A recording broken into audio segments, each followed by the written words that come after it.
Is Israel legalizing apartheid? MPs pass a new law declaring Israel as the nation-state of the Jewish people.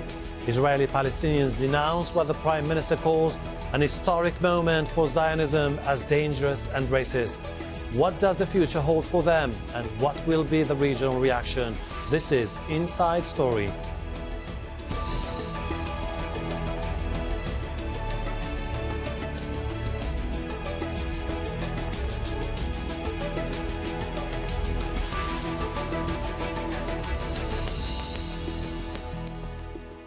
Hello and welcome to the program. I'm Hashim Ahalbara.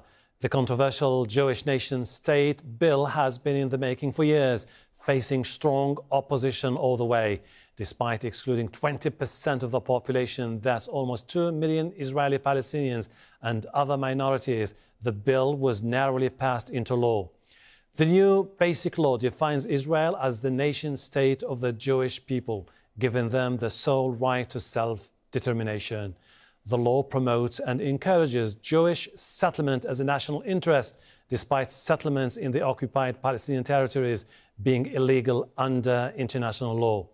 And Arabic is downgraded from being an official language. Hebrew is now the only one. The law also reiterates Jerusalem whole and united as Israel's capital. Stefanie Decker has more from West Jerusalem. It's official. Israel is a state exclusively for Jews. That's the essence of the controversial nation-state bill passed by the Knesset on Thursday. After hours of heated debate, the measure became law by a vote of 62 to 55, with 2 abstentions. For years, the language of the bill divided political opinion between the ruling parties and the opposition. Arab members of the Knesset say the law legalizes discrimination. This is a bill from a government that is an enemy to Palestinians. It's the most dangerous measure. It's a law from a racist government against Palestinian rights, and it creates an apartheid regime. It turns Israel into a fascist state. The most controversial clause in the bill, a provision calling for Jewish-only communities, was replaced at the last minute. The original legislation would have allowed the state to establish separate communities on the basis of religion and nationality.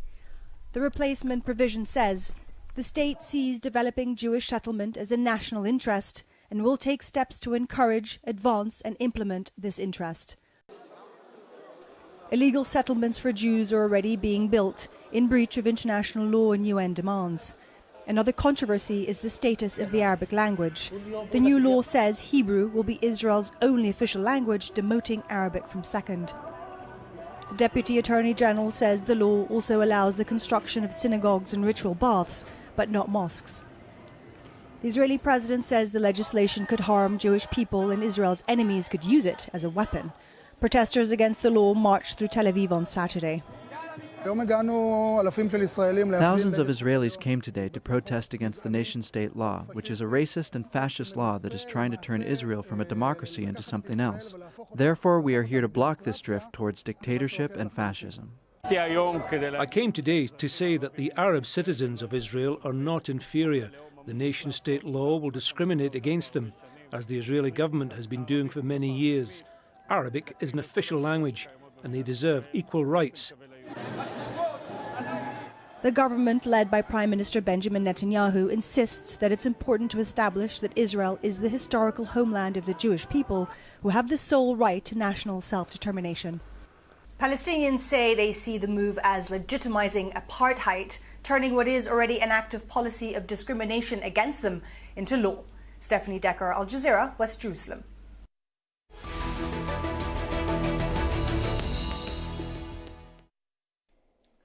Let's bring in our guests from Tel Aviv. By Skype, Emmanuel Navon, lecturer in international relations at the Tel Aviv University. From Gaza is Mukhaymer Abu Saada, professor of political science at Al-Azhar University. And from West Jerusalem is Jill Hoffman, chief political correspondent at the Jerusalem Post. Thank you all for joining us. Emmanuel, the law defines the country as an exclusively Jewish state. Netanyahu says this is a defining moment. The Palestinians say this is apartheid regime and racism. How do you respond to this? First of all, the law does not define Israel as an exclusively Jewish state, as you mistakenly said. The law simply translates into law the fact that Israel is the nation state of the Jewish people. 85% of the world's countries are nation states, including 27 out of the 28 members of the European Union. And what the law does is simply translate this into legal terms, because unfortunately, Israel still does not have a written constitution. It only has basic laws.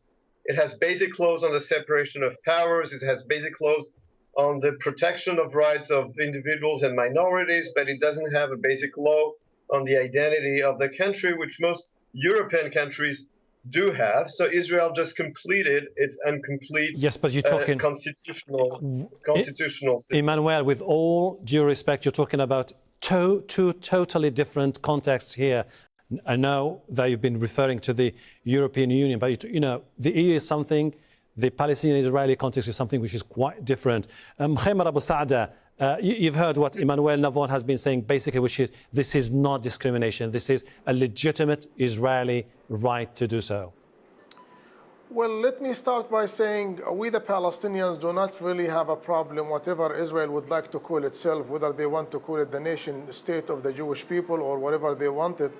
But as long as that infringes on the original rights of the Palestinian people, who are the original inhabitant of this land, that's why the Palestinians are calling this bill as a racial and a racist legalization by the state of Israel. And I could say this for a number of reasons. First of all, this new bill does not recognize the right of the Arab Palestinians in the state of Israel, which constitute about 20% of the population of Israel. Second, this bill refers to the Arab Palestinians as non-Jews. It even does not even recognize them as a minority in the state of Israel. It refers to them as non-Jews. And third, this bill speaks about the right of any Jew anywhere in the world to have the right to come back to the state of Israel, live in the state of Israel without giving the right of the Palestinian refugees even to come back to their own land. A number of other violations of Palestinian rights. I can go further. We'll come back to those things later. Later on we will do that. Sure. Okay. Jill, I mean, you've seen the concerns voiced by the Palestinians. Basically, they're saying that the new basic law does not mention the right of equality to the Palestinians. Their language has been downgraded, and they're facing more uncertainty here about their future. Well, first of all, there are 18 Arabs in the Israeli parliament right now, and there are probably going to be just as many in the next parliament. This bill doesn't change that. Their language has not been downgraded. It hasn't affected the language at all. In fact, I have the bill in front of me right now, and it says that the Arab language is going to be protected. Regarding equality, that already was law in Israel, I'm sorry. And didn't have to be in this bill. It is saying that their language is going to be protected, but referring to their language as a special status language instead of an official language. There is a double speak here. Right. And Israel will continue to have Hebrew as the official language of Israel, as it's been for 70 years. And now Arabic received this special status officially. None of this was codified before. Basically, Israel had 12 basic laws before that talked about Israel as a democratic state. This is the first basic law that will explain what it means to be a Jewish state. And there can be a Jewish state. If there are 57 Muslim states, 22 Arab states, there's nothing wrong with there being one Jewish state. And now we're trying to figure out what it is. Emmanuel, usually basic laws or constitutions are there for inclusiveness, not for segregation. And this is, I think, one of the ideas that people are here talking about, is that this basic law does not show any clear indication that is there to reach out to the minorities in Israel. Again, you have to understand, you spoke about constitution and basic law. Israel does not have. We know that Israel does not have a constitution. It is having a basic law which ultimately will become enshrined as a constitution in the near future. But that's what I'm trying to explain to you. We have a series of basic laws. This one is one of them. We also have a basic law that is called Human Dignity and Freedom that talks about the rights of minorities. We have that law already. We have different basic law, but until today, we never had a basic law that spoke about the identity of the state as which is always part of a constitution. Gil Hoffman just mentioned the language, for example. The French Constitution, in its second article, says that French is the official language of the Republic. And Article 27 or 25, of the French Constitution recognize local dialects as part of the French national heritage, but they're not official languages. So this law has a specific purpose, but it is added to other basic laws, some of which talk and protect the rights of minorities, including the Arab minority of Israel, whose language is recognized and protected, who are equal citizens, who sit in the parliament and in the Supreme Court. Mkhaima, why do you think the law has come into effect now? What does Netanyahu gain from this at this particular moment? Well, I think this is, first of all, a very good question. I believe that Netanyahu is trying to make use of the existence of a U.S. administration led by President Donald Trump, who is very much in support of Israel and ignoring the right of the Palestinian people.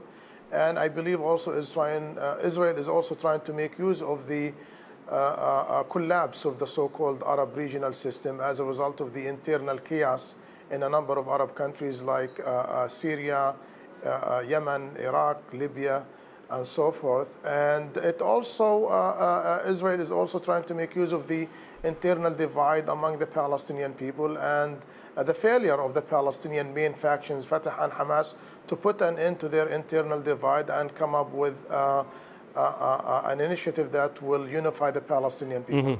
I believe that Netanyahu is also trying to avoid the internal problems. We all know that Netanyahu and the right-wing coalition in Israel are accused of corruption charges, especially against the Prime Minister Netanyahu and his wife. And I think Netanyahu is trying to escape those corruption charges by portraying himself as a new king of Israel, by trying to pass this law, which is, as we spoke earlier, does not even mention anything about the Palestinian or the Palestinian right of statehood. Let me just add one thing that I should have mentioned in the beginning, that, as I mentioned, the Palestinians do not really care what Israel is trying to call itself, but this should come as a final settlement between the Palestinian and Israelis. Okay, so as long as Israel does not recognize the right of the Palestinian people to self-determination and statehood, the Palestinian will always object to calling Israel itself as the nation state of the Jewish people. Jill, was Trump a key factor here in the implementation of this new law, given the fact that he has moved the embassy to Jerusalem, and number two, he's been saying that he's there for the ultimate deal between the Israelis and the Palestinians that could happen anytime soon? There was a report to that effect on Israel radio yesterday, that the reason why Netanyahu decided to move this bill forward is exactly as the professor from Gaza says, because of Donald Trump, that there were attempts to move a very similar bill forward during the Obama administration, and Obama blocked it from happening. Obama threatened Israel if it moved that bill forward. I personally checked with several ministers and politicians that are close to Netanyahu last night when they were sitting there voting and had nothing better to do than answer text messages from reporters at 1 o'clock in the morning, and none of them could confirm it. So I actually don't know if it's true, even after checking with 6 or 7 people very close to the Prime Minister. It's also internal Israeli politics. Okay. Not everything is global. Sure. Netanyahu has a reputation among some Israelis as not being someone who gets things done. This is something he can point to and show that he's not all talk. Emmanuel, basic laws or constitutions are usually an expression of a consensus within a nation. You have the left, the right, the center coming together and crafting the shape of the future of a country in a constitution. In Israel, it's a different case. We have a right-wing governing coalition that pushes for a law But what about the other voices within Israel?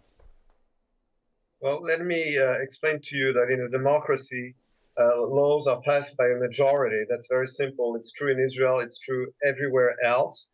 And there was a majority in the Knesset to pass that law, and therefore it was passed. I mean, this is how democracies work. You have a majority in parliament, you can pass a law. If it's a regular law, it can be overrun by the Supreme Court in many countries, which is often the case in Israel. But like in every country in the world, laws are passed by a majority, and this is what happened last night. Nechema, what would be next for the Palestinians?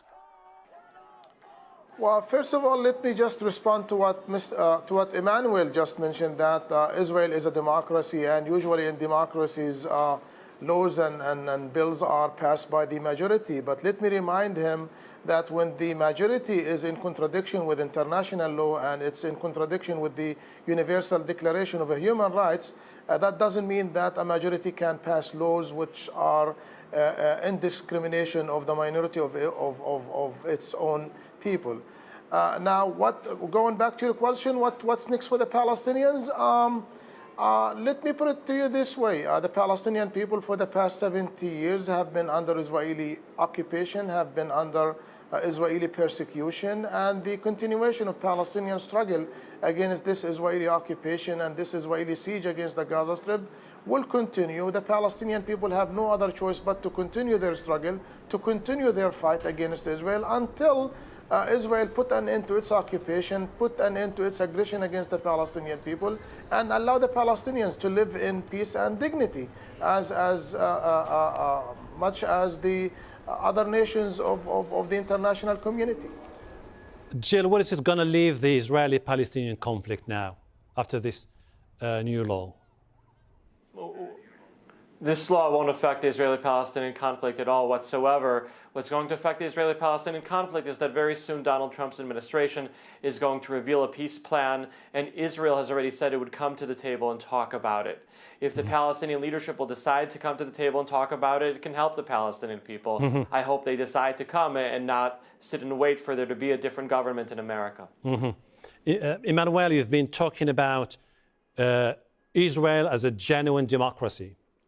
What baffles me here is two things. First of all, when the law talks about Jerusalem as a whole and the united capital of Israel, you know that this is something that Israelis cannot decide. This is up there for negotiations between the Israelis and the Palestinians. Two, you seem to forget that there is a conflict which has been going on for quite some time between the Israelis and the Palestinians, and sometimes you won't be able to set into stone laws until you tackle some of those issues with the people with whom you have some problems. Why not? I mean, Israel can, as your guest from Gaza said, define itself the way it wants. Nechema. Well, let me start by saying that this new basic law in Israel has created a lot of, not just discussion, a lot of division even within the state of Israel. Let me just remind your participants that this new law was just passed with only 62 seats in the Israeli Knesset, which is made of 120 seats, which is a very slim majority, speaking of democracy and majority rule. And second, this new law or basic law is definitely in contradiction with international law. It's in contradiction with the Oslo Peace Agreement. And let me just remind your guests and your viewers that the clause with regard to the Jerusalem as the eternal and undivided capital of the State of Israel is in contradiction with the partition plan of 1947, which basically classified Jerusalem under international auspices, and also it is in contradiction with many United Nations Security Council resolutions, starting from Resolution 242 in 1967 and ending with the Resolution 2334, which was passed in December of 2016. All of these UN Security Council resolutions classify Jerusalem as an occupied territory, and Israel has no right to declare that all of Jerusalem is the eternal and undivided capital of Israel. Jill, don't you think that by pushing this new law, the Israeli government puts President Mahmoud Abbas in such an uncomfortable situation where he might not be willing to move forward in any political talks in the near future? Look, Abbas is under pressure from Saudi Arabia, Egypt, and Jordan, and the United Arab Emirates to be coming to the negotiating table. All those countries have been working closely with Jared Kushner on the plan and telling them you're not going to get what you received from Ehud Olmert 10 years ago when he was the Prime Minister of Israel and offered Abbas 100% of the West Bank with land swaps. That's not going to happen anymore. And it really would serve Abbas to come to the table. 10 years from now, whatever Palestinian leader there'll be won't get what he would get right now, and he's not well. It could very well be that there'll be chaos after he dies. He's 83 and has been chain smoking for 65 years. I hope for the good of the Palestinian people that he will come to the table and talk to Israel. Emmanuel, do you think that chances for a peace deal between the Israelis and the Palestinians are there? It has nothing to do with Israel's internal domestic legislation. I mean, the question of peace and war, the question of negotiations, this is a separate question. We're talking about Israeli legislation. The conflict between Israelis and Palestinians has been going on for over a century. There are many reasons for it. There have been many failed attempts to resolve it, but that's a completely different question. No, these are not. That's the way you read into things, which I do respect. But these are not totally separate things. You know that there are contentious issues here, particularly the issue of the Jerusalem, the right of the return for the Palestinian refugees, and this is not something that one can decide on his own. This explains why we're asking these questions. Israel is a sovereign country, and a sovereign country has a right to legislation. This legislation, contrary to what has been said during this program, is perfectly suitable to international law. It does not contradict international law at all to define yourself as a nation state. Otherwise, 27 members of the European Union are illegally calling themselves nation states. So this statement is ridiculous. Israel has the right to define itself as a nation state. This is perfectly compatible with international law and has nothing to do with the Israeli-Palestinian conflict. Okay, I see your point. Mkhamer, in less than 30 seconds, who can, from the Palestinians in the near future, come to the negotiating table, negotiate a settlement, knowing that Jerusalem won't be part, East Jerusalem in particular, won't be part of the Palestinian state? Well, let me say that the Palestinians over the past quarter of a century have made big concessions with regard to making peace with Israel. Let me just remind your guests and viewers that the PLO accepted the two-state solution in the PNC of the PLO in 1988, and when the Oslo Agreement was signed in 1993 between the PLO and Israel, the late president of the Palestinian, Yasser Arafat, recognized the right of Israel to live in peace and security. And it's Israel who is not willing to make the enough concessions to move forward toward a final settlement with the Palestinians. We're running out of time. Mkhamer Abu Saada, Emmanuel Navon, Jill Hoffman, thank you very much indeed for your time and for your contribution to the program. Looking forward to talking to you in the near future. And thank you too for watching. You can see the program again anytime by visiting our website, aljazeera.com, for further discussion. Go to our Facebook page. That's facebook.com/AJ Inside Story.